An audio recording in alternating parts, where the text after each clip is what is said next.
Hello everyone. ये जो आज का लेक्चर है वो इलेक्ट्रोस्टैटिक्स पे है। इलेक्ट्रोस्टैटिक्स बिल्कुल बेसिक्स हम बात करेंगे, क्योंकि टेंथ में जो होता है कई सारे ऐसे बच्चे हैं जिन्होंने मतलब मैसेज किया हमें और वो बताए कि उनके स्कूलों में जो है वो इलेक्ट्रोस्टैटिक्स पढ़ा रहे हैं, ठीक है, टेंथ ग्रेड में, जबकि ये फर्स्ट ईयर का एक चैप्टर है। कोई नहीं। तो जैसा कि अभी स्टार्टिंग से हम ज़रा बात कर लें कि यहाँ पे स्केलर और वेक्टर का जो मल्टीप्लिकेशन होता है, ठीक है, या वो कैसे होते हैं वो अभी हम नहीं पढ़े हैं। तो हम बिल्कुल नॉर्मली बात करेंगे, बिल्कुल बेसिक्स की बात करेंगे इलेक्ट्रोस्टैटिक्स की। तो सबसे पहले जानते हैं चार्जेस के बारे में।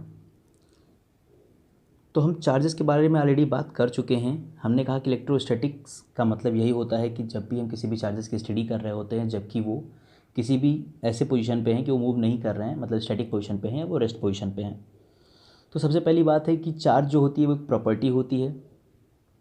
अब अगर दो चार्जेस एक दूसरे के पास रखे जाएंगे तो वो एक दूसरे पे या तो अट्रैक्टिव या तो रिपल्सिव फोर्स लगाएंगे। ये सबसे पहले बताया था कूलम ने, ठीक है।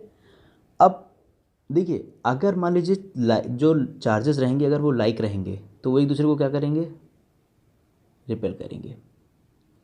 और अगर चार्जेस जो हैं अगर वो अनलाइक रहेंगे तो वो क्या करेंगे, अट्रैक्ट करेंगे। यानी कि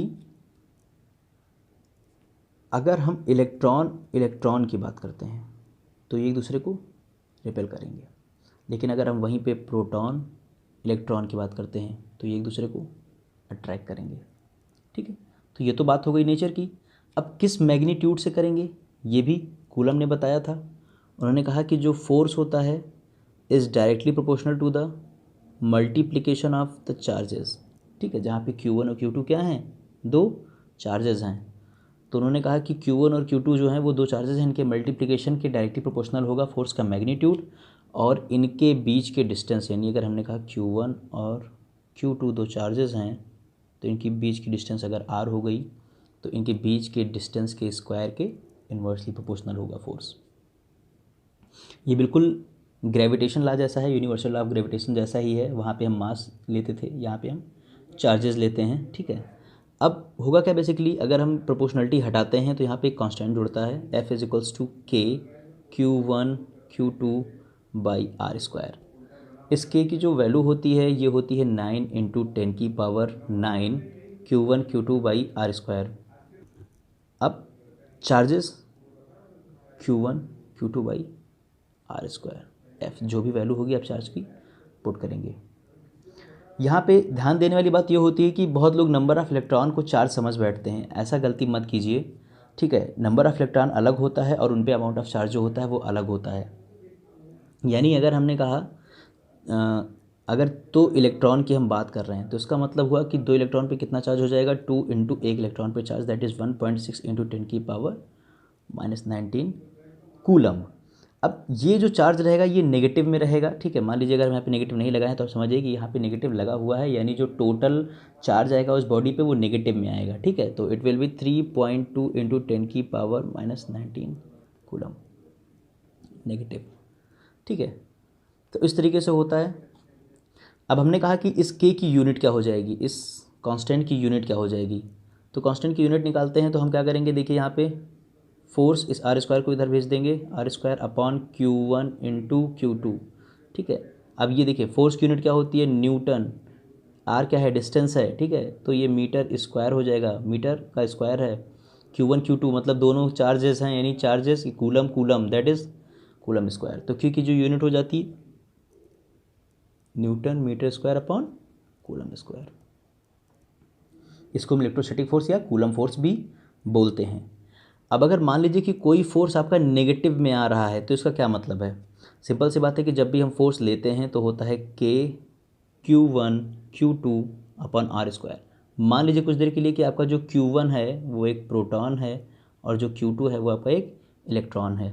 तो यहाँ हो जाएगा K negative E into P upon R square and F की वैल्यू जो होगी वो नेगेटिव में आ जाएगी, ठीक है। यहाँ पे कोई भी वैल्यू हम मान लेते हैं, ई पी भी मान लेते हैं, आर स्क्वायर। तो ये नेगेटिव का मतलब ये होता है कि ये जो फोर्स है ये कैसा है, अट्रैक्टिव इन नेचर है। और अगर यही वैल्यू पॉजिटिव में आती है तो इसका मतलब ये कैसा है, रिपल्सिव है। ठीक है, अब हम बात करेंगे इलेक्ट्रिक फील्ड की। इलेक्ट्रिक फील्ड क्या होता है?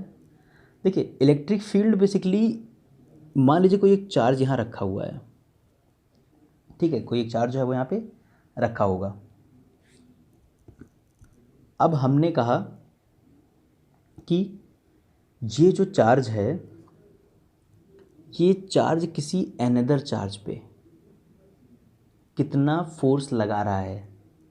ठीक है, अब देखिए यहाँ पे समझने वाली बात है, फोर्स अलग चीज़ होती है, इलेक्ट्रिक फील्ड अलग चीज़ होती है। ठीक है, अगर हमने कहा भाई सिंपल सी बात है कि अलग अलग चार्जेस पे अलग अलग फोर्स लगाएगा, तो इलेक्ट्रिक फील्ड जो होता है वो रेशियो होता है इन दोनों के बीच में लग रहे फोर्सेस का, इलेक्ट्रोस्टैटिक फोर्सेस का, और जिस भी चार्ज की हम बात कर रहे होते हैं, यहाँ पे क्यू की बात कर रहे हैं, मान लीजिए इसको क्यू नॉट ले लेते हैं, एक्सपेरिमेंटल चार्ज ले लेते हैं, तो हमने कहा कि यहाँ पे जो इलेक्ट्रिक फील्ड हो जाएगा वो हो जाएगा फोर्स अपॉन क्यू नॉट। यानी ये क्या बताता है, ये आपको बताता है कि पर यूनिट चार्ज कितना फोर्स लगा रहा है कोई दूसरा चार्ज। ठीक है, पर यूनिट चार्ज ये जो पहला वाला चार्ज है वो कितना फोर्स लगा रहा है। तो इलेक्ट्रिक फील्ड जो होता है वो बेसिकली रेशियो होता है फोर्स का और चार्ज का। देखिए, जो फोर्स होता है ना वो म्यूचुअल होता है, मतलब कि दो चार्जेस के बीच में, मतलब दोनों मिलके डिसाइड करते हैं, दोनों की क्वांटिटी मिलके डिसाइड करती है। ठीक है, लेकिन जो इलेक्ट्रिक फील्ड होता है वो एक सिंगल चार्ज डिसाइड कर सकता है, कि मतलब हर एक इंडिविजुअल चार्ज का एक इंडिविजुअल इलेक्ट्रिक फील्ड होता है। अब हम बात करेंगे इसकी यूनिट की। तो क्या हमने बताया है? नहीं। अब देखिए एक चीज़ यहाँ पे देखिए आप, कि ये जो फोर्स होता है, ठीक है, ये जो फोर्स होता है ये वेक्टर क्वांटिटी होती है, ये तो हम सभी को पता है। ये फोर्स जो होता है ये वेक्टर क्वांटिटी होती है, क्योंकि इसमें मैग्नीट्यूड और डायरेक्शन दोनों की नीड होती है।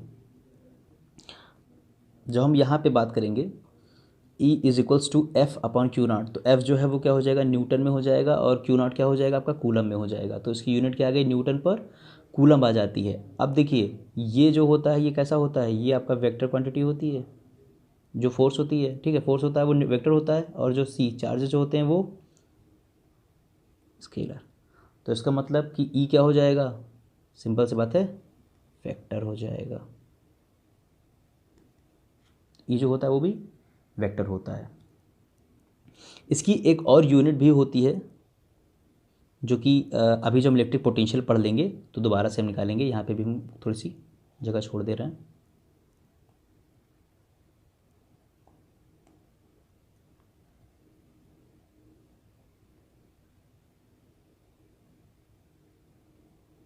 हम इलेक्ट्रिक पोटेंशियल की बात करते हैं। इसको इलेक्ट्रिक पोटेंशियल या इलेक्ट्रिक पोटेंशियल एनर्जी भी आप बोल सकते हैं। ये बेसिकली क्या होता है, अब देखिए जब भी हम पोटेंशियल की बात करते हैं तो पोटेंशियल का मतलब क्या होता है, इसको हम वी से रिप्रेजेंट करते हैं। आप याद होगा आपको, स्टार्टिंग के लेक्चर्स में हमने बताया है कि जो पोटेंशियल होता है that is W by Q. यानी किसी भी चार्ज को, या आप ऐसे कह सकते हो कि किसी भी यूनिट चार्ज को, अगर इस क्यू की वैल्यू हम अगर हम 1 रख दें, 1 कूलम, तो नहीं, किसी भी यूनिट चार्ज को इनफाइनाइट से किसी अनदर इलेक्ट्रिक फील्ड में लाने में जितना वर्क डन करना पड़ता है दैट इज़ पोटेंशियल। ठीक है, अब अगर यही मान लीजिए कि कोई एक चार्ज है, ये कोई चार्ज है, थोड़ा छोटा ऐसे बना दिए, कोई एक चार्ज है, और ये इसका क्या है, मान लीजिए ये एक रेंज है जहाँ पे इलेक्ट्रिक फील्ड फैला हुआ है। ठीक है, तो हमने कहा कि अब यहाँ पे कोई अनदर चार्जेस को हम क्यू नॉट बोलते हैं। इस क्यू नॉट को हम इस ए से लेके और बी तक लेके जा रहे हैं, यानी किसी एक इलेक्ट्रिक फील्ड में हम एक पॉइंट से दूसरे पॉइंट तक लेके जा रहे हैं, तो इसको हम क्या बोलते हैं, पोटेंशियल डिफरेंस बोलते हैं। ठीक है, लेकिन अगर इस चीज़ को हम इनफाइनाइट से कहीं बाहर से लेकर आ रहे हैं, अगर यहाँ पे इनफाइनाइट का मतलब ये नहीं होता कि इनफाइनाइट से लेकर आ रहे हैं, चांद सितारों के पीछे से लेकर आ रहे हैं। ठीक है, इसका मतलब होता है कि कहीं दूर से लेकर आ रहे हैं, किसी रेंज से लेकर आ रहे हैं जहाँ पे इलेक्ट्रिक फील्ड जो है ये उतना इफेक्टिव नहीं है। चलिए, तो अब हम आगे बात करते हैं। तो हमने कहा कि वहाँ वैसे हमें क्या पता है कि V इज इक्वल्स टू होता है डब्ल्यू बाई क्यू, जहाँ पे W क्या होता है, वर्क डन होता है, and work done is equals to force into displacement cos of theta. अगर इसको स्केलर फॉर्म में लिखें तो FD कॉस ऑफ थीटा होता है अपॉन क्यू। थीटा क्या होता है, theta is the angle between force and displacement. तो अगर फोर्स और डिस्प्लेसमेंट सेम डायरेक्शन में हो रहा हो तो इसका मतलब थीटा की वैल्यू 0 डिग्री हो जाएगी, एंड 0 डिग्री में cos 0 इज इक्वल्स टू 1, तो यहाँ पे वैल्यू मिल जाएगी F D by Q, this is V. But अब देखिए यहाँ पे डिस्टेंस हमने कहा फिर से वही एक चार्ज हम लेते हैं और हमने कहा कि इस चार्ज की इलेक्ट्रिक फील्ड में हम इनफाइनाइट से कोई चार्ज लेकर आ रहे हैं, इनफाइनाइट से कोई चार्ज इसमें हम लेकर आ रहे हैं, ठीक है। तो अगर इनफाइनाइट से हम वो चार्ज लेकर आ रहे हैं तो इसका मतलब कि, और बिल्कुल पास लेके आ रहे हैं, हम यहाँ तक लेकर आ रहे हैं, ठीक है। हम इसके पूरे पोटेंशियल की बात करेंगे कि हमें कितना वर्क डन करना पड़ रहा है इनफाइनाइट से लेकर और बिल्कुल इसके पास तक लाने में, ठीक है। तो हमने कहा कि यहाँ v इज इक्वल्स टू, इनके बीच की डिस्टेंस कितनी हो जाएगी, सिंपल सी बात है, इनके बीच की डिस्टेंस हमने r लेट कर ली, हमने कहा कि r जो है इनके बीच की डिस्टेंस हो गई, तो फोर्स इनटू डिस्प्लेसमेंट कितना होगा भाई, बिल्कुल हम क्या करें, एक्सट्रीम से लेके बिल्कुल पास में ला रहे हैं, मिनिमम पोजीशन तक ला रहे हैं, तो इसका मतलब पूरा r ट्रेवल करेगा, नहीं ट्रेवल करेगा ये, तो इसका मतलब कि इनके बीच की डिस्प्लेसमेंट r हो गई अपॉन q।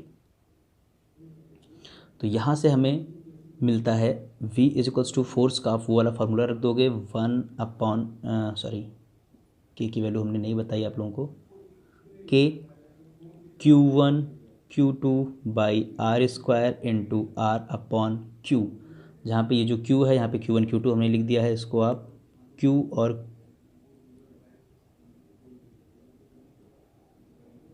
q0 लिख सकते हो आप, q0 से q0 कैंसल आउट हो गया, v is equals to k q by r से r कैंसल आउट हो गया, q बाई r। इसकी यूनिट हम जानते हैं वोल्ट होता है, और ये वही k है जिसकी value 9 into 10⁹ newton metre square upon coulomb square होता है। तो E की जो वैल्यू हो जाएगी वो वहाँ से हमने क्या निकाली थी, F बाई Q, तो ये हो जाएगी E is equals to K Q0 upon R square into ये Q जो कि आपका Q0 है, Q0 से Q0 कैंसल आउट हो गया, तो E is equals to K Q by R square आया, ठीक है। अब ज़रा देखिए, आप एक बार पोटेंशियल का ज़रा फार्मूला देखिए, इधर पोटेंशियल का, इलेक्ट्रिक पोटेंशियल का फार्मूला क्या है, v equals to K Q by are, के क्यू बाई आर, यानी अगर इसमें हम r से मल्टीप्लाई और r से डिवाइड कर दें तो ये क्या बन जाएगा, v equals to K Q by R square into R. ये क्या है हमारा, ये तो हमारा e है, तो हमने कहा v is equals to E into R, यानी यहाँ से हमें E का एक और यूनिट मिल जाएगा, that is V by R, that is volt per metre. तो ये हमारी एक और यूनिट होती है इलेक्ट्रिक फील्ड की। ये कुछ बेसिक कॉन्सेप्ट हैं जो बिना स्केलर और वेक्टर का यहाँ पे इंट्रोडक्शन दिए हुए समझाया गया है। इनमें से अगर कोई भी अभी भी आपको प्रॉब्लम है तो आप हमें कमेंट सेक्शन में ज़रूर बताएं।